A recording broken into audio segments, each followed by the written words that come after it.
এই শফিক, তুই আর আমি যাবো নাকি মেয়ে দেখতে? আব্বা যাবে না? হ্যাঁ আব্বা শুধু যাবে। যাবে তো এখনো গা ধোয়নি যে, এদিকে আবার 3টি বাজতে চললো। এখনো গা ধোয়নি? দাঁড়াও আমি দেখছি। কি গো আব্বা, গা না ধুয়ে এখনো কাজ করছো যে? যাও তাড়াতাড়ি রেডি হয়ে লাও গা। আমি আবার কি করতে যাব? এই ছবিতে তুই সেদিন দেখালি, মেয়ে আমার খুব পছন্দ। তুই আর আজিজকেই বিয়ের দিন খান ঠিক করে আয়গা। আজ 1 সপ্তাহ ধরে কথা হয়ে আসছে, তুমি মেয়ে দেখতে যাবা আর এখন তুমি না গেলে হবে নাকি? তাড়াতাড়ি গা ধুই লাও গা। আমার হাতে কি হলো আব্বা? ও কিছু না, তার ডানাটা একটু ব্যথা হয়েছে। আমার আজ ভালো লাগছে না, তোরাই যা। ঠিক আছে তাহলে থাক আব্বা, তুমি আগে সুস্থ হও তারপরে যাব। আমি ওদেরকে ফোন করে মানা করে দিছি।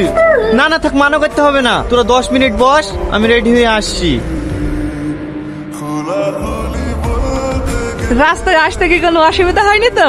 না না, কোনো অসুবিধা হয়নি।